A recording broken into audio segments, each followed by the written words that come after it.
तेरे इश्क और वफा पर ज्योतिष का प्रभाव लगता है, जो लगे 7.5 तो कमतर हो जाता है, और जो हो भाग में राजयोग तो जन्नत दिखलाता है। सार्थक संवाद के सभी दर्शकों को मेरा सादर नमस्कार। किसी भी व्यक्ति के जीवन में कब कैसा परिवर्तन आ जाए कुछ कहा नहीं जा सकता। आज जिस शख्सियत के साथ हम सार्थक संवाद करेंगे वे BHU से बॉटनी में MSc, PhD forest ecology, master in computer application LLB और IFS और 1986 के IPS अधिकारी हैं। महत्वपूर्ण 4 जिलों में वो SP रहे और भोपाल, इंदौर जैसे महानगरों के IG रहे, फिर रेलवे में IG, CID में इसके पहले DIG, परिवहन आयुक्त, संचालक, खेल विभाग और भी महत्वपूर्ण पदों पर रहे। लेकिन उनके जीवन में जब U-टर्न आया, ये गिरोह के कारण आया या किस कारण, ये सब चर्चा में पता चलेगा। तब उन्होंने फिर MA एस्ट्रोलॉजी आचार्य का कोर्स किया। ज्योतिष में वैज्ञानिक तरीके से वे इस समय रिसर्च कर रहे हैं। हम जिनकी बात कर रहे हैं वो मध्य प्रदेश के चर्चित IPS अधिकारी रहे डॉक्टर शैलेंद्र श्रीवास्तव जी हैं, जो कि भृगु नाड़ी, western astrology, timing, events and balancing, casting, energy London से कोर्स किए हैं। तो आज हम उनसे मिलेंगे और आप ये मानकर चलिए कि कैसा जीवन में परिवर्तन आता है। उनसे जब आप बैठ के चर्चा करेंगे तो पहले जहां वो अपराधियों की बात करते थे, कानून की बात करते थे, लेकिन आज इतने वो अंतर्मुखी के आत्मज्ञान, आत्म सुधार और क्या जीवन में लोगों को करना चाहिए, वो उनको उपलब्धियां नहीं मानते जो मैंने इतने पद बताए, वो आज जो कर रहे हैं इसको उपलब्धि मानते हैं। और बहुत रोचक चर्चा है, आप देखिए।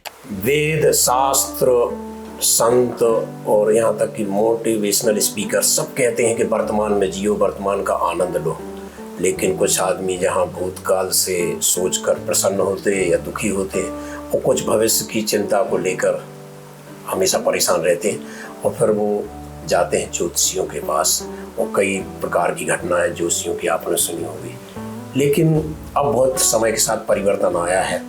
ज्योतिष के क्षेत्र में ऐसे लोग आ गए हैं जिनका आपको मैंने अभी शुरू में जो परिचय दिया, पूरा रिसर्च किया, वो साइंटिफिक तरीके से जो ज्योतिष को समझते हैं। तो ऐसे ही आज IPS शैलेंद्र श्रीवास्तव जी, जो जिनके नाम कोई मोहताज नहीं है, चर्चित नाम मध्य प्रदेश में, हमेशा जिनके नाम से ही अपराधी कांपते रहे हैं और कई नवाचार उन्होंने किए हैं अपने नौकरी के दौरान। लेकिन एक पुलिस अधिकारी रहने के बाद इतना ग्लैमर, इतना मतलब रुतबे वाली जिंदगी के बाद आप ज्योतिष में कैसे आए? पहली चीज तो ज्योतिष में कोई आता नहीं है, ज्योतिष शास्त्र अपनी ओर खींचती है। हर व्यक्ति ये ज्ञान प्राप्त नहीं कर सकता है, ऐसा मुझे मानना है। मेरे कुछ पूर्व प्रारब्ध रहे होंगे, कुछ ग्रह नक्षत्र की ऐसी दिशा बनी, दशा बनी, जिससे मैं ज्योतिष में आया। मेरे जो 9वें भाव में गुरु बैठा है, गुरु की महादशा में मंगल मेरा लग्नेश भी है, अष्टमेश भी है। तो जब गुरु की महादशा में अष्टमेश की अंतरदशा आई, मैं नहीं कह सकता कहाँ से, कुछ ईश्वर की मर्जी थी। मैं कुछ लोगों से मिला, जिनमें एक सोमदेव शर्मा जी भी हैं, MPB में हैं, एनर्जी डिपार्टमेंट में हैं, इंजीनियर हैं, काफ़ी ब्रिलियंट आदमी। उन्होंने मुझे कुछ बताया, कुछ दशम से दशम, एकादश से एकादश, सप्तम से सप्तम, मुझे कुछ समझ में नहीं आया। फिर मैंने सोचा अगर कोई चीज़ सच में सही है, अच्छी है, पहले तो मुझे खुद अपने आप को कन्विंस करना था कि ये साइंस है या लोगों को बेवकूफ़ बनाने का तरीका है। क्योंकि बहुत सारे लोग रत्न, रुद्राक्ष, बड़े बड़े क्लेम, बड़ी बड़ी बातें करते हैं और कई बार हम देखते हैं कि जो क्लेम होते हैं वो यथार्थ में नहीं बदलते हैं। और कई बार ऐसा होता है कि बहुत सारे लोग मैगजीन में, उनकी मैगजीन ही 6 महीने बाद निकलती है और वो कहते हैं, जैसे अभी हम अगस्त माह में हैं, तो अब अगस्त में जो उनकी मैगजीन निकलेगी वो निकलेगी जनवरी के नाम से। तो जनवरी से अगस्त तक जितनी घटनाएं होंगी वो सब जनवरी में ही डिक्लेयर कर देते हैं कि देखो ऐसा होगा, ऐसा होगा, और वो बहुत बड़े ज्योतिष शास्त्री हो जाते हैं। मैंने बहुतों देखा, मिला भी हूँ, उनका सम्मान करता हूँ, उनका अपना आय का धंधा है। तो मेरी जब नवमेश में अष्टमेश की अंतरदशा हुई तब मेरा एक इच्छा जागृत हुई। फिर जब पढ़ना था तो कुछ तो समझ भी नहीं आता था, तो एक डॉक्टर गणेश त्रिपाठी हैं, BHU से PhD हैं एस्ट्रोलॉजी में, और वो मध्य प्रदेश में प्रोफेसर हैं ज्योतिष शास्त्र के। उनसे मैंने कहा गुरुजी कुछ बताओ, तो उन्होंने, वो भी कुछ किस्मत से मिले, हमने किसी से पूछा, कुछ ने दूसरा बताया, जो सिखाने आ रहा था उतना ज्ञानी भी नहीं था, रास्ते में उसकी कुछ प्रॉब्लम्स हो गई और फिर घूम फिर के मुझे प्रोफेसर गणेश त्रिपाठी मिले। त्रिपाठी जी बहुत विद्वान आदमी हैं। तो उन्होंने कहा देखो साहब, आपको सीखना है तो आपको कोर्स करना पड़ेंगे, सबसे डिफिकल्ट कोर्स करना है, क्योंकि आप सीखना चाहते, बाकी तो मैं बता दूंगा। तो मुझे अधूरा ज्ञान नहीं चाहिए और मुझे कुंडली दर्पण एक्सपर्ट नहीं बनना है, मैं ज्योतिष शास्त्र सीखना चाहता हूँ। तो फिर उन्होंने कहा इसके लिए तो आपको रेगुलर स्टडी करना पड़ेगी। तो त्रिपाठी जी ने मुझे ट्यूशन भी दिया, शुरू के 2 सेमेस्टर में बड़ी मदद की, क्योंकि मुझे तो संस्कृत ही समझ में नहीं आती थी, क्योंकि श्लोक संस्कृत में होते हैं, क्वेश्चन पेपर संस्कृत में आता है, उत्तर आप हिंदी और इंग्लिश में दे सकते हैं। तो फिर उनका कृपा थी, गणेश त्रिपाठी जी की अक्सर आ जाते थे, सिखाते थे। बाद में उन्होंने बोला अब आप इतना सीख गए हो, आगे का आप खुद ही पढ़ लो, अब मेरी ज़रूरत नहीं है आपको। तो जैसे तैसे मतलब पोस्ट ग्रेजुएशन तक पहुंच गया, आचार्य की डिग्री प्राप्त कर ली, शिक्षा प्राप्त की थी। ऐसे एक ट्रांसफॉर्मेशन हुआ। उसके बाद सोचा नहीं कृष्णामूर्ति पद्धति क्या है, उसको भी जानना चाहिए, जेमिनाई क्या है, भृगुनंदी नाड़ी क्या है, किसके कैलकुलेशन सटीक होते हैं, वेस्टर्न एस्ट्रोलॉजी क्या है, वो नेपच्यून, प्लूटो और यूरेनस को मानते हैं, राहु केतु को नहीं मानते हैं। जबकि हम ये जानते हैं राहु वो है जो आप इस जीवन में जो इच्छाएं लेकर आते हैं, और केतु वो है जो मोक्ष है, आप छोड़ के जाते हैं, राहु से प्रवेश करते हैं, केतु से बाहर निकलते हैं मानव जीवन में। तो मुझे लगा वो तो इसको मानते ही नहीं, वो तो नॉर्थ नोड और साउथ नोड मान के और ख़त्म कर देते हैं, और नेपच्यून, प्लूटो, यूरेनस का मानते हैं, तो उसको भी फिर सोचा वेस्टर्न एस्ट्रोलॉजी भी पढ़े, तो उसको भी पढ़ा। ऐसे करके ज्ञान अर्जित कर रहा हूँ, कोशिश कर रहा हूँ कि वो सीख जाऊँ। ये ज़रूर है जब हमारे ऋषि मुनि सैकड़ों साल सीख कर, और वो सैकड़ों साल उनके होते थे दिव्य वर्ष के, मानव वर्ष के नहीं, कि हमारे 365 दिन का उनका एक दिन होता था, 365 वर्ष का एक वर्ष होता था। तो जो ऋषि मुनि हैं वो 100-100, 200 साल तक तपस्या करते थे, तब वो ज्योतिष का ज्ञान प्राप्त करते थे। आखिर ये ज्योतिष विज्ञान है क्या? इसको साइंस है, फिलॉसफी है क्या ये? पहले तो मैं आपको ये बताऊं, ज्योतिष शास्त्र, ज्योति होता है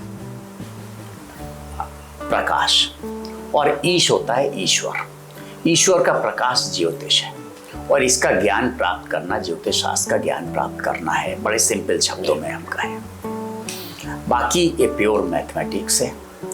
5th सेंचुरी AD में हमारे ऋषि मुनियों ने सभी ग्रह, नक्षत्र, पंचांग सब बना दिए थे, और जो आज भी लागू होते हैं, चाहे आप संहिता में कहिए, चाहे होरा में कहिए, आज भी लागू होते हैं। ग्रह नक्षत्र आज भी ग्रहण उन्हीं तारीखों में पड़ते हैं। जैसा उन्होंने बताया कि एक सोरोस चक्र होता है, ग्रहण चक्र होता है, 18 साल 10 महीना और 8 घंटे का एक चक्र होता है, जिसमें 71 ग्रहण पड़ते हैं, 42 सूर्य ग्रहण और 29 चंद्र ग्रहण पड़ते हैं।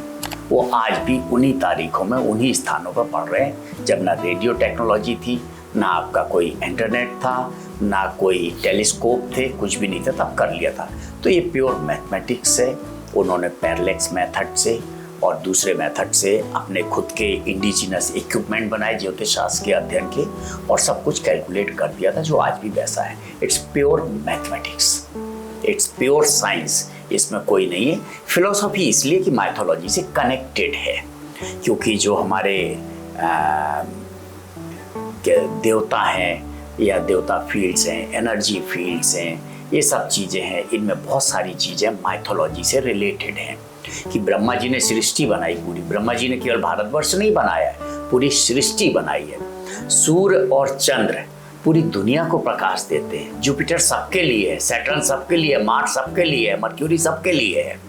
तो ऐसा नहीं है ब्रह्मा जी ने केवल भारतवर्ष बनाया या सनातन बनाया, ब्रह्मा जी ने पूरी सृष्टि बनाई है। और हमारे हर भगवान के सबके पैरेलल दूसरे कल्चर्स में, अब हम डिवाइड हो गए, मे भी इतना अच्छा कम्युनिकेशन नहीं था, एक दूसरे को नहीं जानते थे, छोटे छोटे, भारत ही एक देश नहीं था, रियासतें थी बहुत सारी। तो ऐसे कम्युनिकेशन ना होने की वजह से हम छोटे छोटे हिस्सों में बंट गए, फिर अलग अलग लोकल के हिसाब से वो देवी देवताओं की पूजा करने लगे, भगवान को मानने लगे। मैं आपको एक उदाहरण दूं, नारद ऋषि विष्णु के मैसेंजर हैं, पत्रकार हैं, आप लोग कहते हैं ट्रिकस्टर हैं। सृष्टि में अच्छाई के लिए नारायण अपना संदेश नारद ऋषि से भेजते थे। अल्लाह ने होली कुरान प्रॉफिट के पास जिब्राइल के थ्रू भेजी। जिब्राइल इस्लाम में नारद के रिप्रेजेंटेशन हुए। रोमन में ईसा मसीह को बाइबल कहां से मिली? हर्मिस ने दी। गॉड की बाइबल ईसा को देके कौन लाया?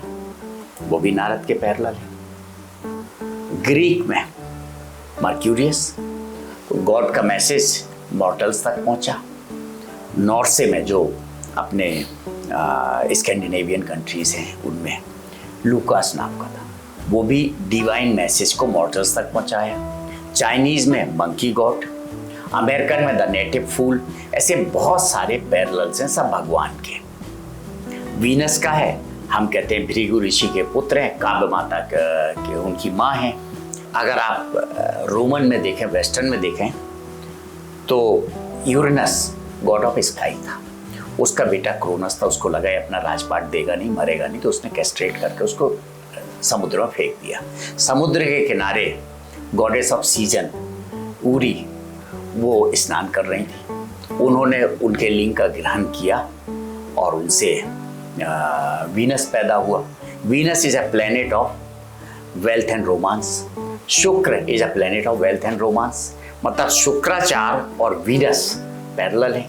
ऐसे हर माइथोलॉजी में बेसिकली व्हाट वी थिंक कि इन लार्जर पर्सपेक्टिव सृष्टि, आप चाहे ब्रह्मा कहो, चाहे गॉड कहो, चाहे ईश्वर कहो, सृष्टि तो ईश्वर ने बनाई है और हर धर्म में इसके पैरेलल है। आपको क्या लगता है कितने परसेंटेज भविष्य जोशी सही जानकार हैं, तो बता सकते हैं सही सही? कुछ माइथोलॉजी पे चलें तो माइथोलॉजी में ऐसा कहा गया कि भृगु ऋषि को, ज्योतिष शास्त्र के पहले मैं आपको बताऊं 18 प्रवर्तक हैं, फाउंडर्स हैं। उनमें एक भृगु ऋषि भी थे। सबके साथ कुछ ना कुछ लागू होता, सबकी कुछ कुछ माइथोलॉजी है। तो एक बार उनको बहुत घमंड हो गया कि उन्होंने बहुत ज़्यादा ज्ञान प्राप्त कर लिया है। अब उसके लिए दो कहानी है कि उनके पास शुक्राचार्य को दूध पिलाने के लिए, बच्चों को दूध पिलाने के लिए गाय तक नहीं थी, इतने बड़े ज्ञानी थे। तो एक बार वो ब्रह्मा जी के पास गए और बोले हमसे शास्त्रार्थ करो और हमसे जीतो ना भाई, मैं तो भोजन खिलाता हूँ सबको, मैं तुमसे क्या शास्त्र सीखूंगा। शिव के पास चल जाओ, आप वो बताएंगे आपको, वो आपसे बहस करेंगे कि शास्त्रार्थ क्या होता है। तो शिव के पास गए। शिव ने कहा मैं तो डिस्ट्रक्टर हूँ, मेरे से क्या करोगे, क्षण भर में पूरी सृष्टि खत्म कर दूंगा, मैं अपने पे आ जाऊंगा, तुम नारायण के पास जाओ। तो बैकुंठ धाम में वो विष्णु भगवान के पास गए। वो लक्ष्मी जी की गोद में सर रख के सो रहे थे। भृगु ऋषि गए, उन्होंने नारायण नारायण विष्णु विष्णु, वो सो रहे थे। जब उठे तो उन्होंने कहा हे ऋषिवर। तो उनको लगा कि ऋषि को उतना सम्मान नहीं मिला, ऋषि ने उतना उनका सम्मान नहीं किया विष्णु भगवान ने। तो उनको ऋषि को गुस्सा आ गया, तो उन्होंने एक लात मार दी। विष्णु भगवान के सीने में दिखता है, लगता है वो भृगु ऋषि की लात है। लक्ष्मी जी की गोद में सो रहे थे। लक्ष्मी जी को, विष्णु भगवान तो मुस्कुरा दिए, लक्ष्मी जी को ये पसंद नहीं आया। तो उन्होंने कह दिया कि आप जिस विद्या पे घमंड कर रहे हो वो आपकी सभी विद्या नष्ट हो जाए। और भृगु ऋषि का पूरा ज्ञान नष्ट हो गया। फिर भृगु ऋषि ने बहुत मन्नत की, माफ़ी मांगी, क्षमा मांगी। तो फिर उन्होंने कहा अच्छा ऐसा है कि तुम्हारे जो उपाय होंगे, एक सही उपाय होगा, हर उपाय का एक गलत उपाय होगा।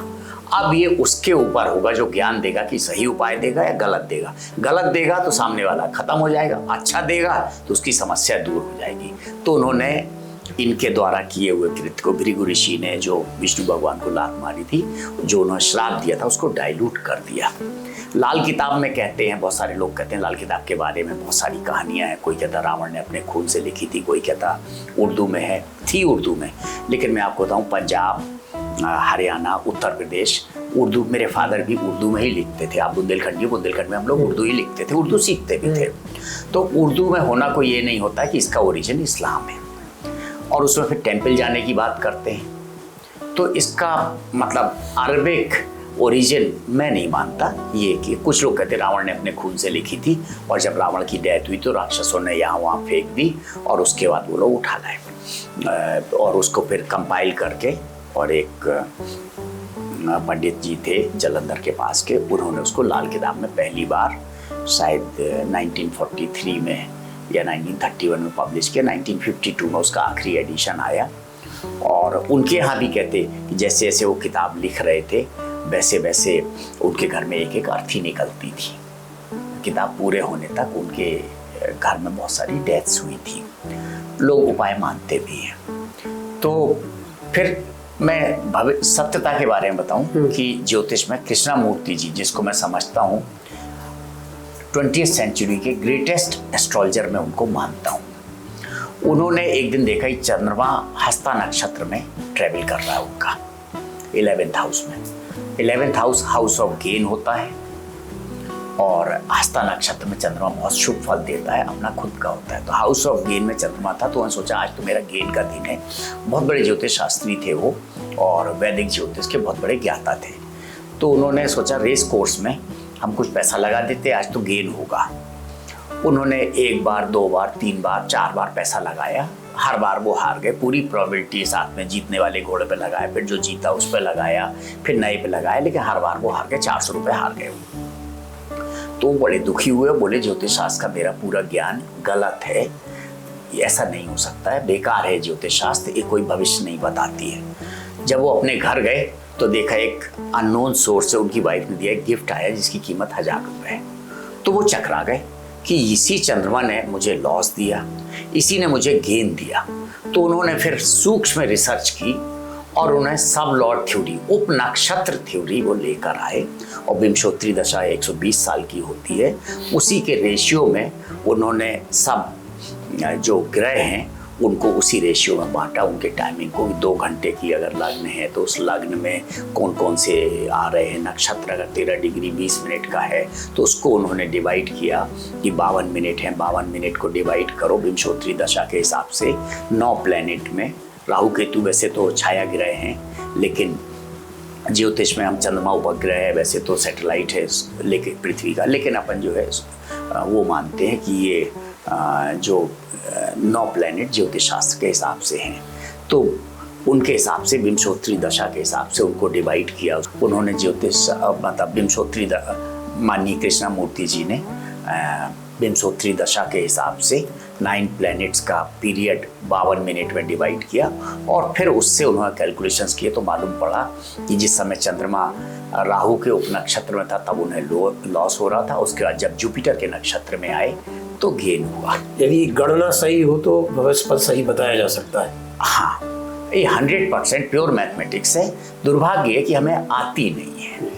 और दूसरा एक और होता है, हमको जरा सी आती है, एक प्रेडिक्शन शुरू हो जाता है, अगर सही हो जाता है तो हमको घमंड बहुत आ जाता है। और घमंड तो कहते हैं कि रावण का भी नहीं रहा तो हमारा कैसे रहेगा।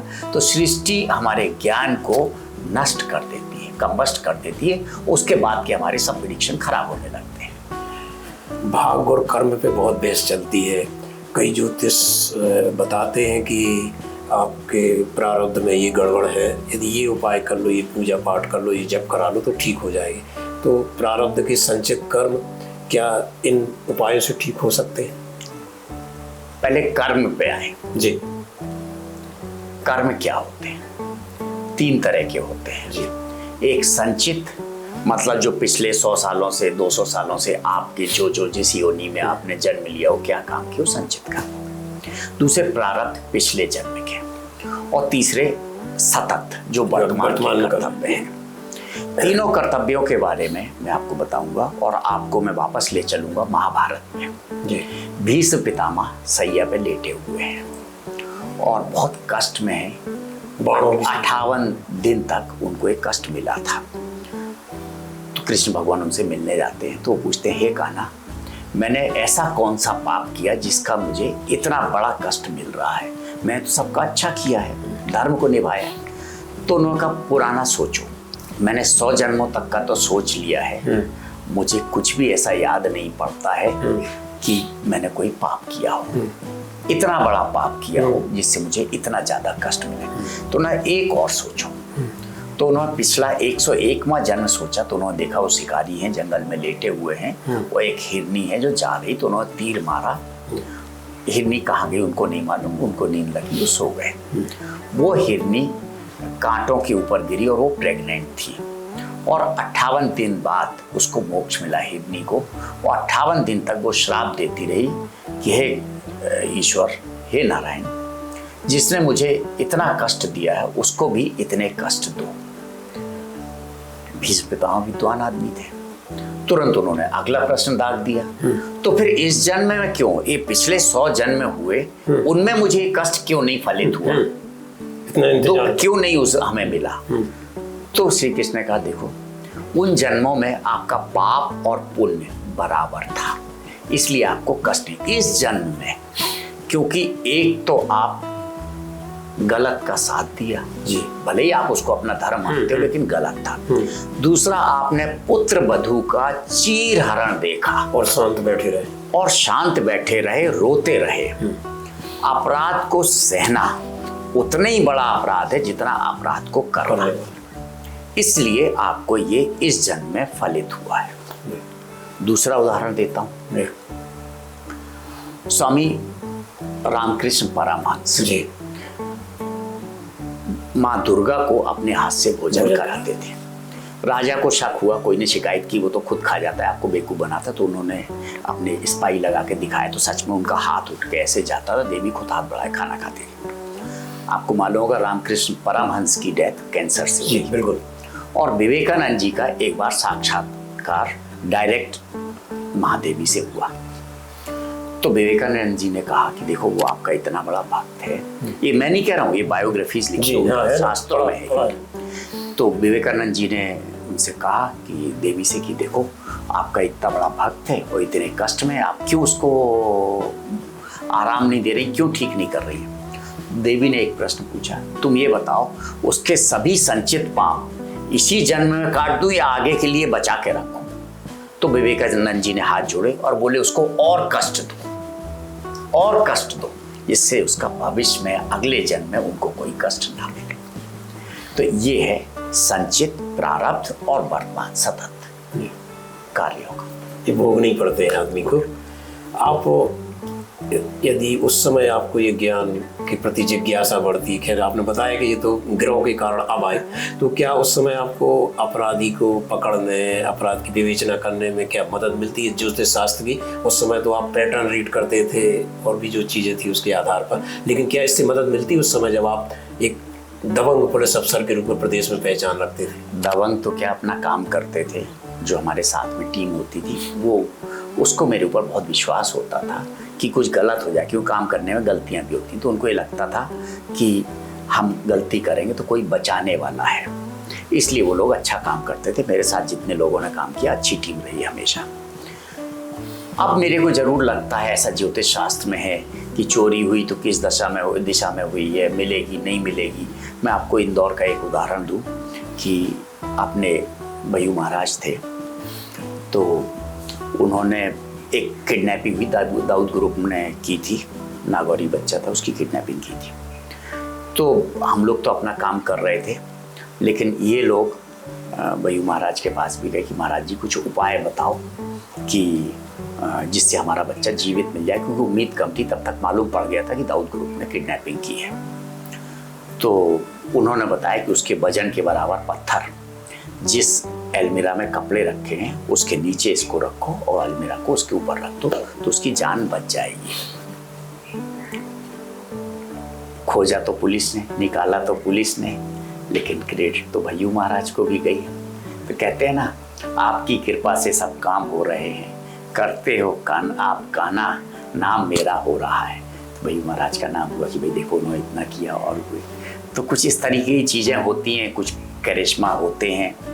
उनकी डेथ बड़े अनफॉर्चुनेट तरीके से हुई, लेकिन बहुत सारे मुझे लोग ऐसे भी मिलते हैं जिनसे मतलब उन्होंने जिनको उपाय बताए उनका फ़ायदा हुआ। उनको वो तांत्रिक गुरु थे। मैं तो तंत्र में विश्वास नहीं करता हूँ, लेकिन बहुत सारे लोगों को उसको फायदे हुए, ऐसा लोग बताते हैं। खराब भी होंगे, जिनको नहीं मिले होंगे फायदे नहीं। लेकिन आप एक चीज़ बताओ मेरे को, जब सुख परमानेंट नहीं है, आपकी शादी होती है क्या? रोज होती है। एक योग बनता है तब शादी होती है। आपको बच्चे होते हैं क्या? रोज होते हैं। एक योग बनता है तब बच्चे होते हैं। आपका जन्म हुआ, एक योग बना तब जन्म हुआ ना। तो जब सुख परमानेंट नहीं है तो दुख कैसे परमानेंट होगा? तो कई बार होता हम कुछ भी बोल देते हैं, वो तो उसका, जब दुख परमानेंट है ही नहीं है, उसका सुख आना है तो वो तो आएगा ही आएगा। तो अब ये आप कहो कि उसके कर्मों से आया, आपके उपाय से आया, या उसके भाग्य से आया, इसका कोई क्वांटिफिकेशन नहीं है। मैं ये नहीं कह सकता हूँ कि आपको, लेकिन हाँ, ज्योतिष शास्त्र में मुहूर्त निकलता है, बहुत सारे काम मुहूर्त में किए जाते हैं। लोग कहते हैं भगवान राम का मुहूर्त इतना अच्छा था, गुरु वशिष्ठ ने निकाला था। वशिष्ठ जी ज्योतिष शास्त्र के 18 प्रवर्तकों में से एक है, उन्होंने निकाला। सभी बड़े बड़े ऋषि उपस्थित थे वहाँ पे। फिर भगवान को जैसे ही उन्होंने राज तिलक हुआ, उनका वनवास हो गया और राक्षस उनकी पत्नी का हरण कर ले गया। तो ये शुभ मुहूर्त है या अशुभ मुहूर्त है? मैं आपसे पूछता हूँ। बिल्कुल शुभ मुहूर्त है। अगर वनवास नहीं होता, सीता का हरण नहीं होता, तो आज हम आप बैठ के राम की बात नहीं कर रहे होते। वो एक बहुत बड़े राजा के रूप में रिटायर हो जाते, जैसे राजा दशरथ थे वैसे वो रिटायर हो जाते। राम को रावण जैसा पराक्रमी शत्रु मिला, जिसका उन्होंने वध किया। इस भारतवर्ष को कहो या यूनिवर्स को कहो, राक्षसों से मुक्ति दिलाई, तो राम राम हो गए। राम से बड़ा राम का नाम। और आज हम बैठते हैं तो मुहूर्त तो बहुत शुभ था, शुभ था। हम तत्कालिक दृष्टि से समझ नहीं पाते हैं। और बहुत सारे लोग हमसे ही कहते हैं अगर ज्योतिष शास्त्र सही है तो राम को वनवास क्यों हुआ? उसका एक ईश्वर कुछ करता है ना, तो बहुत सोच समझ के करता है। बहुत हमारी दृष्टि बहुत सूक्ष्म है। ब्रह्मा जी ने तो बहुत बड़ी सृष्टि बनाई है ना, तो उनका किस चीज का क्या उद्देश्य है? हमारी कभी कभी आप लोग छोटी मोटी बुराई छाप देते हो सकता बड़ी बुराइयां ऐसे कटती हूँ। मेरे भाग्य में 1 किलो बुराई लिखी हुई है, आप 10-10 ग्राम के डोजेस देते हो, हम सहन कर लेते हैं। एकदम से 1 किलो दोगे तो सहन नहीं कर पाएंगे ना। तो हर चीज के नेचर में कॉस्मिक एनर्जीज के बैलेंसिंग की टेक्निक्स हैं। ज्योतिष शास्त्री आपको कई बार मार्गदर्शन देता है कि आप ऐसे ऐसे काम कर लीजिए तो ये हो जाएगा। आपकी किस्मत में भी वो लिखा है, उसने एक मार्गदर्शन दे दिया। लेकिन एक चीज ज्योतिषी आपको देता है, वो देता है होप, HOP। आपको एक आशावादी बनाता है, आपको निराशा में नहीं जाने देता है। और जैसे आप एंटीबायोटिक खाते हो ना, तो डॉक्टर प्रिस्क्रिप्शन देता है 3 दिन खाइए, फिर 3 दिन बाद ठीक नहीं होता, कहता 5 दिन और बढ़ा दीजिए। यही हमारे ज्योतिषी का काम होता है, आपको होप देता है। आपको बताया कि आप 43 दिन तक ये उपयोग करिए, नहीं हुआ तो बोले अच्छा सूर्य का नहीं हुआ, अब चंद्रमा का भी कर लो। वैसे गोचर में ग्रह अपने हाउसेस के परिवर्तन कर रहे हैं। हो सकता है वो सही हो सकता है वो ऐसे ही कह रहे हो। जब मैं कुछ भी नहीं जानता था, अपना एक मित्र है, उसको मैंने कुछ ऐसे ही उपाय बताया। वो आज भी कहता है कि आपसे तो ये आपने उपाय दिया, तब तो मुझे ज्योतिष का ABCD नहीं आता था। उसको बहुत अच्छा हुआ, उसके परिवार में शांति आई। उसकी माँ की हेल्थ को लेकर वरीड था। मैंने कहा सूर्य भगवान से प्रार्थना करो, ठीक हो जाएगा। क्योंकि मुझे लगा शारीरिक स्वास्थ्य भगवान राम को आदित्य हृदय स्तोत्र के पाठ करने से आया था। अपने अगस्त ऋषि ने इसको भगवान राम को बोला कि आदित्य हृदय स्तोत्र का पाठ करो तो तुम रणभूमि में रावण से ज़्यादा पराक्रमी हो जाओगे। तो जो रोग, रिपु, ऋण, ये भी तो सब रावण है। तो मैंने उसको उसने कहा ऐसा ऐसा है। मैंने भगवान सूर्य को जल चढ़ाओ और कुछ और उसमें गुलाब की पत्ती डाल दो, थोड़ा गुड़ डाल दो, उसकी समस्या निराकरण हो गया। निराकरण तो वैसे ही होना था, उसके अपने कर्म इतने अच्छे हैं, उसकी माँ की हेल्थ थी, ब्रह्मा जी ने उसका स्वास्थ्य लिखा। लेकिन वो एक जबरदस्ती हमको जब भी मिलता है बोलता है, सबसे बताता है इनको तो बहुत पहले से आती, मुझे ABCD नहीं आती थी। पूरे देश में कहें या मैं कहूँ दुनिया में, मध्य प्रदेश और भोपाल में पुलिस और खासकर सेवानिवृत्त पुलिस अफसर इस ज्योतिष की तरफ रुझान बढ़ा। लगभग 1 दर्जन अफसर इसको अध्ययन कर रहे हैं या बता रहे हैं। ये दौर क्या है, क्या कारण मानते कि ये एकदम से ये दौर आया? नहीं, हमारे कुछ अफसर हैं वो 30-30, 35-35 साल से प्रैक्टिस कर रहे हैं, IAS IPS अफसर। इनको बहुत विश्वास है उसमें और कर रहे हैं। वो प्रैक्टिसिंग मतलब ज्योतिषी हम कहेंगे। प्रैक्टिसिंग मतलब भले ही पैसा नहीं लेते हों, लेकिन उन्होंने हजारों लाखों चार्ट देखे हैं, अध्ययन किया है, वो अनुभव से ज्योतिषी। कुछ भविष्यवाणियां हैं कि तृतीय विश्व युद्ध होगा, 2032 तक 65 करोड़ या 70 करोड़ जनसंख्या बचेगी, बहुत सारी ऐसी। इसके बारे में आपका क्या? कोई ने ये बताया था कि एयर इंडिया का प्लेन क्रैश होगा और 242 में से 241 खत्म हो जाएंगे, केवल एक बचेगा। उस एक का बताओ कैसे बचा? ये भविष्यवाणियाँ होती रहती हैं।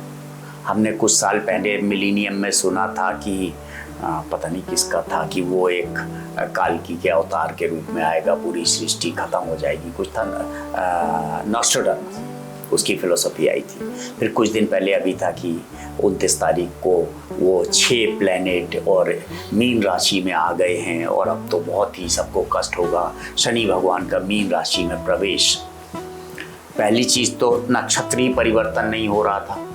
शनि भगवान पूर्व भाद्रपद नक्षत्र में थे, गुरु के नक्षत्र में थे।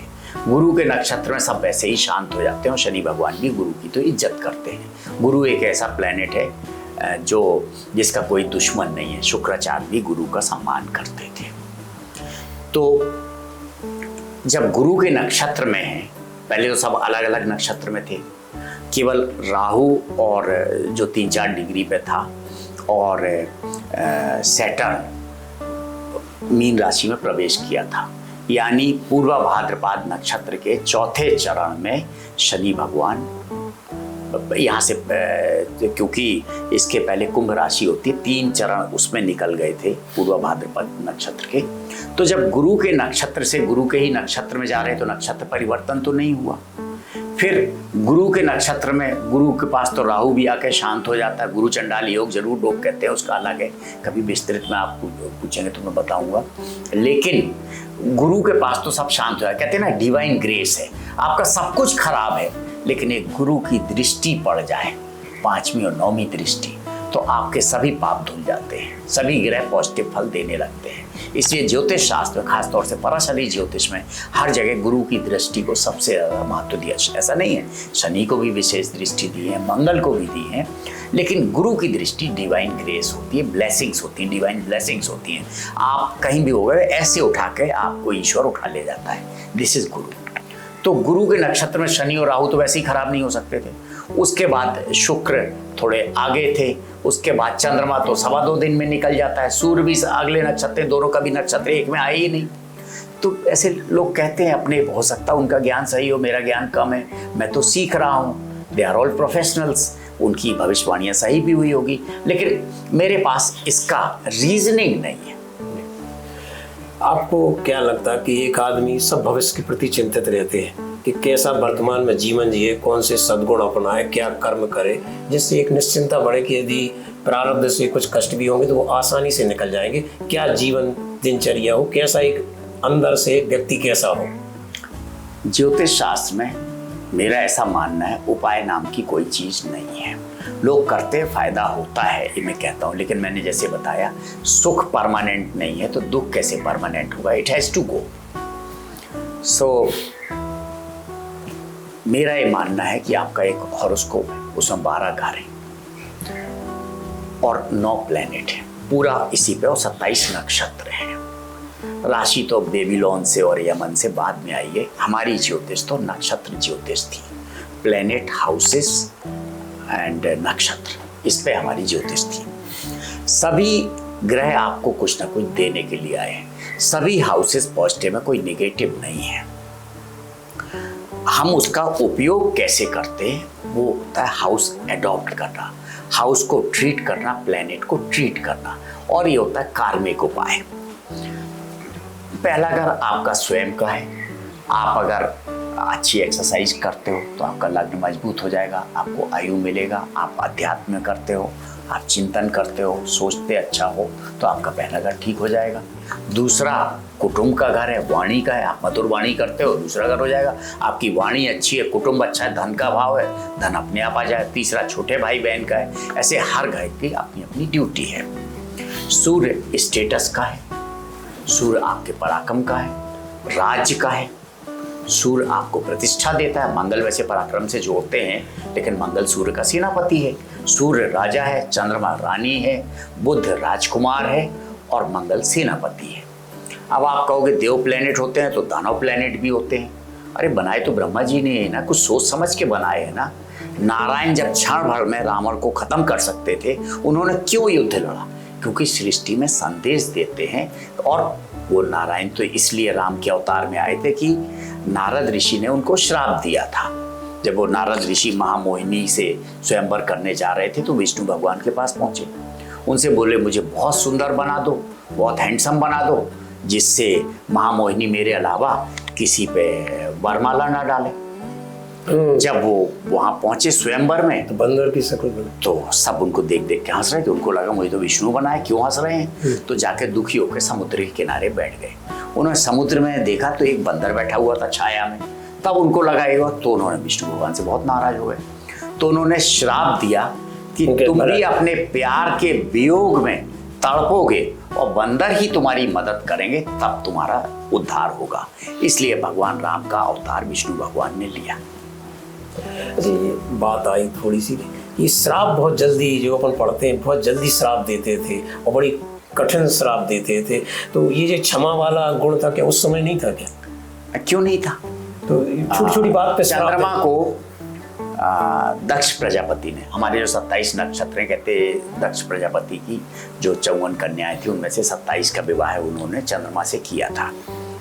तो जब चंद्रमा को बहुत ज्यादा घमंड था अपनी सुंदरता पे, समुद्र मंथन में निकला था, शिव जी के सर पे विराजमान था, शीतल था, तो उसको रोहिणी से ज्यादा प्रेम हो गया। तो उसने बाकी पत्नियों को पत्नी का दर्शन नहीं दिया। तो एक बार उनसे शिकायत की जाके कि पिताश्री, और वो नहीं दिया। तो उन्होंने दक्ष प्रजापति ने चंद्रमा को समझाया। चंद्रमा की समझ में नहीं आया, वो तो अपने अहंकार में था। दोबारा समझाया, नहीं हुआ। तो उन्होंने फिर श्राप दे दिया कि तुम जिस सुंदरता पे इतने ज्यादा मंत्र मुग्ध रहते हो, घमंड करते हो, तुम्हें कोढ़ हो जाए, तुम्हारे अंग कट कट के गिरने पड़ लगे, तुम काले पड़ जाओ, तो जिससे तुम्हारा घमंड चूर चूर हो जाए। चंद्रमा काले पड़ने लगे, पूरी सृष्टि में अंधेरा छा गया।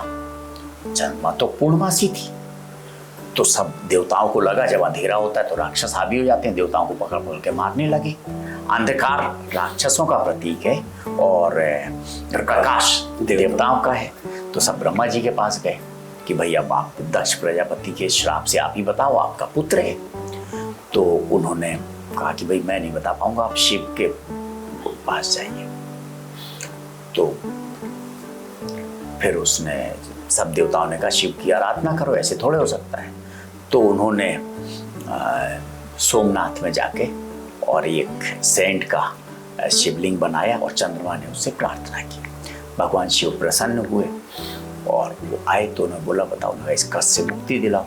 तो ना दक्ष प्रजापति बहुत बड़ा आचार्य है, मैं उसके श्राप को खत्म नहीं कर सकता हूँ, हम उसको कम जरूर कर सकते हैं, डाइल्यूट कर सकते हैं। तो हम ऐसा करेंगे 15 दिन तक तुम बढ़ोगे और फिर 15 दिन घटोगे। तब से पूर्णमासी और अमावस्या शुरू हो गई। और चंद्रमा को क्योंकि सोम भी कहते हैं, तो चंद्रमा द्वारा बनाया गया शिवलिंग सोमनाथ कहलाने लगा।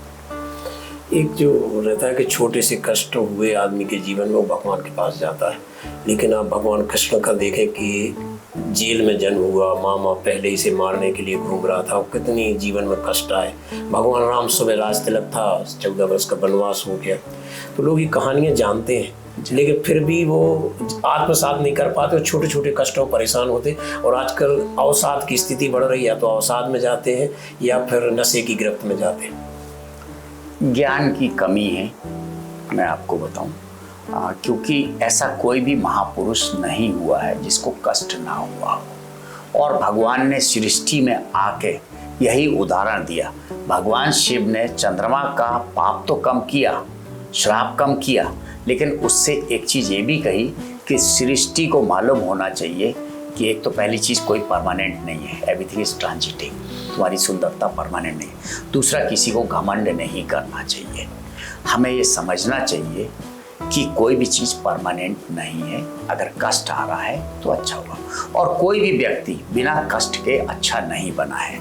मैं आपको ज्योतिष शास्त्र में बताऊं, 3, 6, 11 आप कह सकते हो इनको त्रिष्टाय कहलाते हैं, खराब घर माने जाते हैं।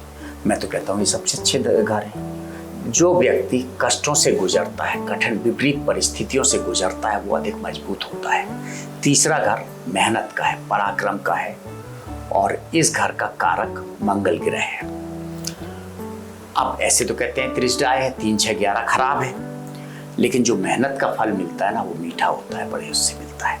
6 रोग रिपू ऋण का है, लेकिन ये रेगुलर रूटीन लाइफ का है, डेली अर्निंग का है, ये आपके वेल्थ का भी है, ये आपके कंपटीशन में सक्सेस का भी है, एक्यूमुलेटेड वेल्थ का है, ये सेवा का भी है। तो सेवा के भाव को, कंपटीशन में सक्सेस के भाव को खराब कैसे कहोगे? 11 इच्छा का भाव है। अगर हम इच्छा नहीं है तो हमने कलयुग में जन्म क्यों लिया? सतयुग वगैरह में कहते थे कि मोक्ष पूर्व, क्योंकि 12वें घर का 12वां घर 11वां घर है, और 12वां घर मोक्ष का है। तो वो कहते थे कि 11वां घर खराब है क्योंकि मोक्ष में विघ्न डालता है। कृष्णमूर्ति जी ने कहा कि हर घर के जो पिछला घर होता है 12वां घर, वो उसके फल को निगेट करता है। मतलब अगर 11वां घर स्ट्रांग है तो आपको मोक्ष प्राप्त नहीं होगा। लेकिन इच्छा पूर्ति का घर है, आपका फ्रक्टिफिकेशन ऑफ डिजायर का है, विश फुलफिलमेंट का है। तो अगर वो नहीं हो तो 11वां घर किस काम का? तो 3, 6, 11 तो बहुत अच्छे हैं। तो इसलिए कोई अच्छा खराब नहीं है। आप अपने कार्मिक अलाइनमेंट से उस ग्रह के कार्य करके और उस हाउस के कार्य करके, मतलब प्लेनेट के और हाउस के कार्य करके, उनको अडॉप्ट करके, उनको ट्रीट करके आप वो काम कर सकते हैं। कृष्णमूर्ति पद्धति में या एस्ट्रो वास्तु में प्लैनेट्स के शिफ्टिंग की टेक्निक भी दी गई है। बहुत सारे लोग आप देखते होंगे काला चश्मा लगाते हैं, हरी हैट लगाते हैं। हरी हैट लगाते हैं मतलब मर्क्यूरी को वो मेष राशि में शिफ्ट करते हैं, काला चश्मा मेष राशि में शिफ्ट करते हैं। कुछ लोग हाथों में पहनते हैं, जैसे मैं ये रिंग पहने हूँ, ये सन का प्रतीक है, सूर्य का प्रतीक है। मतलब सूर्य को हमने मिथुन राशि में शिफ्ट किया है। कुछ पर्पज होगा ज्योतिष में, हर चीज़ का होता उपाय है। नहीं भी वो ठीक है, अगर पढ़ाई मेरे करने से किसी का परिवार में भला हो रहा, बच्चों का भला होता है, हो जाए अच्छा ही है, बच्चे अच्छा करेंगे। अगर जो हार्मलेस उपाय हैं, सस्ते उपाय हैं, वो तो कर लेना चाहिए। और कोई भी उपाय महंगा नहीं होता कि 1.5 लाख दीजिए, रत्न रुद्राक्ष खरीदिए, ये करिए, सब बेकार की बात है। सस्ते सस्ते प्रतीक होते हैं। हर ग्रह का एक धातु होती है, तत्व होता है, उसकी प्रकृति होती है, उसके आर्टिकल्स होते हैं। हर नक्षत्र के एक डीटी होते हैं, देवता होते हैं। एक नक्षत्र का स्वामी होता है जो प्लेनेट होता है, एक एनिमल होता है, एक प्लांट होता है, एक मंत्र होता है। आप वो करिए, कोई खर्चा नहीं लगेगा, वो नक्षत्र आपका ठीक हो जाएगा। आपका जन्म नक्षत्र और लग्न नक्षत्र बहुत महत्वपूर्ण है। शनि से लोग बहुत डरते हैं, तो क्या एक मैंने ये भी पढ़ा सुना कि सद्गुणों की शनि मदद करता है, अवगुणों को दंड देता है, इस बारे में? जिस व्यक्ति के बाल बिखरे हुए हों, बात बात में झूठ बोलता हो, समय का पाबंदी ना हो, मान लेना उसका शनि खराब है। शनि को ठीक करने के लिए सबसे सरल देवता है, बहुत सरलता में आपको माफ़ कर देते हैं, आपके साथ होते हैं। कोई साड़े वाड़े साथी कुछ नहीं होती है, बेकार की चीज़ है। आप बुजुर्गों का घर में, परिवार में जो कमज़ोर वर्ग के लोग हैं उनका, जो फिजिकली चैलेंज लोग हैं उनका भला करिए, गुप्त दान करिए शनि की चीज़ों का, हनुमान जी की प्रार्थना करिए, हनुमान चालीसा पढ़िए, आप डिसिप्लिन लाइफ एंजॉय करिए, झूठ मत बोलिए, अपने को साफ सुथरा रखिए, भगवान शनि आपसे प्रसन्न होते हैं। सुनो भरत भावी प्रबल, तिलक कहूँ मोहनाथ, हानि लाभ जीवन मरण, यस अभ्यस विधि हाथ। आप बिल्कुल चिंता मत करिए कि भविष्य कैसा होगा, जोशी क्या बताएंगे। आज हमने जो चर्चा की है बहुत वैज्ञानिक तरीके से जो ज्योतिष को समझ रहे हैं, लेकिन इतना अथाह उनके पास ज्ञान है कि उसको थोड़ी चर्चा में समेटा नहीं जा सकता। हम आगे कोशिश करेंगे कि लगातार उनसे बीच बीच में चर्चा एक एक मुद्दे पर करते रहें, लेकिन इतना ज़रूर मानिए कि आप कर्म सही करिए, भाग अपना बन जाएगा। कोई जो तय है वो होना है, बस अपने बस में जो केवल है हमें कर्म करना है, सही कर्म करना है। आपका बहुत बहुत धन्यवाद। चलो।